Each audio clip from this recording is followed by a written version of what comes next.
কিভাবে করলাম আপু? মানুষই ভুল করে, আবার সেই ভুল থেকে মানুষ শিক্ষা অর্জন করে। আল্লাহর অশেষ রহমত যে তোর কোনো ক্ষতি হয় নাই, ভাবতেই আমার গায়ে কাটা দিচ্ছে। আমি আব্বুর সামনে কি করে মুখ দেখাবো? আমার কাছে সবটা কেমন যেন দুঃস্বপ্ন মনে হচ্ছে। আমার সবকিছু শেষ হয়ে যেত। আল্লাহর কাছে শুকরিয়া আদায় কর, আর এখন থেকে তুই নামাজ পড়বি। ইসলামই একমাত্র পথ যেটা দুনিয়া আর আখিরাতে মানুষকে শান্তিতে রাখতে পারে। আমি আব্বুর সামনে কি করে দাঁড়াবো আপু? তাহলে এবার চিন্তা কর, আমরা পৃথিবীতে কত পাপ করি, আল্লাহর কথা মতো চলি না। মরার পর কিয়ামতের দিন আমরা আল্লাহর সামনে কি নিয়ে দাঁড়াবো? আমি আপুর পায়ে ধরে একবার মাপ চাবো আপু। চাইস, কিন্তু আজকে না। আজকে মামার মনটা অনেক খারাপ, আমিও যাওয়ার সাহস পাচ্ছি না তার সামনে। সে একটু শান্ত হোক, তারপরে যাইস। আপু কি আমাকে ক্ষমা করবে আপু? এখন থেকে মামার কথা মতো চলিস। তুই শান্ত হ, কোনো চিন্তা করিস না, সব ঠিক হয়ে যাবে।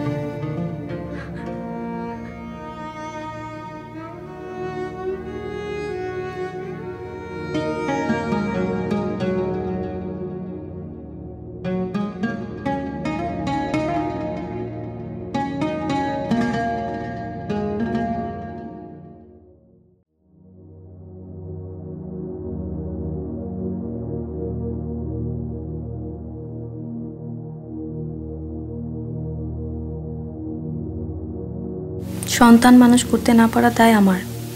আমি আমার দায় নিয়ে চলে গেলাম। তোরা তোদের মতো ভালো থাক।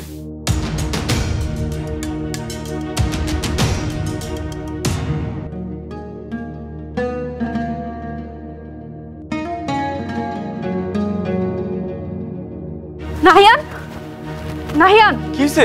সর্বনাশ হয়ে গেছে। নৌসিনে কিছু হইছে? মামা। আব্বা? আব্বার কিছু হইছে?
ভাঙা পড়িস না।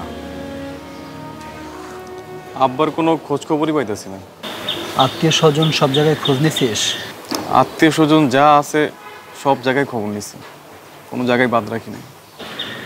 নওশিনের ঘটনাটা খুব বাজে একটা ঘটনা, কিন্তু তোদের উপর আঙ্কেলের অভিমানটা কিন্তু দীর্ঘদিনের। আর নওশিনের ঘটনায় এসে সেটা জাস্ট বাদ ভেঙে গেছে। আব্বার সব অভিযোগ হয়তো দূর করতে পারবো, কিন্তু আব্বাই তো নাই। তাকে না পেলে নিজেকে কোনোদিন ক্ষমা করতে পারবো না। মানুষের জীবনটা এমনই, আল্লাহ সারা জীবন মানুষকে সুযোগ দেয়, কিন্তু মৃত্যু একদিন হুট করেই চলে আসে। আর সেই সময় কারো কিছু করার থাকে না। তাই আল্লাহকে ডাকতে বিন্দু মাত্র দেরি করা যাবে না, কারণ মানুষের জীবনের এক সেকেন্ডেরও গ্যারান্টি নেই। আচ্ছা, আল্লাহকে আমাকে আর একবার সুযোগ দিবে না? নিশ্চয়ই দিবে। নামাজ পড়ে আল্লাহর কাছে কান্নাকাটি কর। মানুষের সম্ভাবনা যেখানে শেষ, আল্লাহই একমাত্র ভরসা। সব সমস্যার সমাধানের মালিক একমাত্র আল্লাহ। আজান দিচ্ছে, আমি নামাজ পড়ে আসি। কি থাক। দোস্ত দাঁড়া, আমিও যাবো নামাজে। তুই নামাজ পড়তে যাবি? আলহামদুলিল্লাহ।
আপু, ইফতারের সময় নাকি সবচেয়ে বেশি দোয়া কবুল হয়।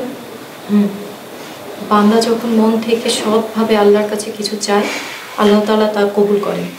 রমজান মাস হলো রহমত, নাজাত, মাগফিরাতের বিশেষ মাস। হারিয়ে ফেলা পিতার জন্য সন্তানের যে কি হাহাকার তা একমাত্র আল্লাহই জানে। আমরা মন থেকে আল্লাহর নিকট দোয়া করি, এই পবিত্র রমজান মাসে আল্লাহ তাআলা অবশ্যই আমাদের কথা শুনবেন। হে আল্লাহ, তুমি আমার বাবাকে ফিরিয়ে দাও, আর সহ্য করতে পারছি না।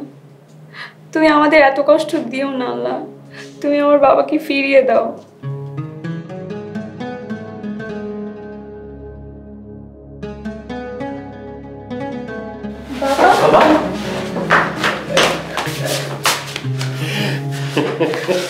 বাবা, তুমি কোথায় ছিলে? বাবা, তুমি এভাবে আমাদের শাস্তি দিলা?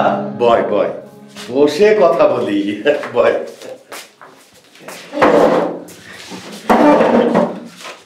মামা আমাকে হঠাৎ করে ধরে 3 দিনের জন্য আল্লাহর রাস্তায় তাবলিগ জামাতে নিয়ে গেছিল। তাতে কি তোর ক্ষতি হয়েছে না লাভ হয়েছে? মামা, আপনি আমাকে সত্যি জীবনটা বদলা দিয়েছেন। আমি কি ভুল চিন্তায়, কি ভুল জগতে বসবাস করতেছিলাম, আপনি আমাকে সত্যি আলোর পথ দেখিয়েছেন। সবই আল্লাহর রহমত। তোদের কি অবস্থা ফাহিমা? আলহামদুলিল্লাহ ভালো। আপনার ছেলেমেয়ের উপর আল্লাহ তাআলা রহমত দান করেছেন। তারা তাদের ভুল বুঝতে পেরে সঠিক পথে, ইসলামের আলোর পথে এসেছে। আলহামদুলিল্লাহ। বাবা, তুমি আমাকে মাফ করে দাও, আমি আর জীবনও তোমার কথার অবদ্ধ হব না। আব্বা, আমি এখন থেকে ইসলামের পথে, আলোর পথেই চলব। আমার 2টা সিদ্ধান্ত আছে, সেই সিদ্ধান্ত যদি তোরা মানতে পারিস তাহলে বুঝবো যে তোরা আমার বাধ্য হয়েছিস। কি সিদ্ধান্ত মামা? আমি চাই মাসুদের সাথে নওশিনের বিয়ে দিতে।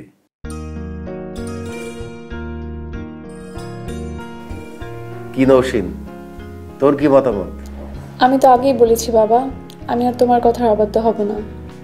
বাবা, দ্বিতীয় সিদ্ধান্তটা? ফাহিমা আমার মায়ের ভূমিকায় থেকে আমাদের সংসারটা দেখাশোনা করছে। আমি চাই ওকে সত্যি সত্যি আমার মা বানিয়ে আমার সংসারের পুরো ভারটা ওর কাছে তুলে দিতে।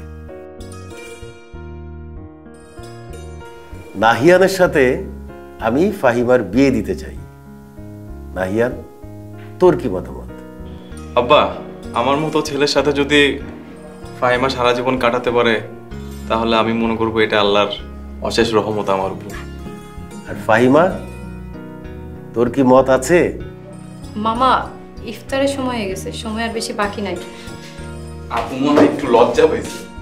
বাবা, ওরা দুজন দুজনাকে আগে থেকেই পছন্দ করতো, কিন্তু কেউ কাউকে বলতো না। তুমি ওদের মনের কথা বলে দিয়েছো। আলহামদুলিল্লাহ। আল্লাহু আকবার, আল্লাহু আকবার, আল্লাহু আকবার, আল্লাহু আকবার। দেশ জুড়ে যে কোনো নম্বরে সর্বনিম্ন ক্যাশ আউট চার্জ শুধু নগদে।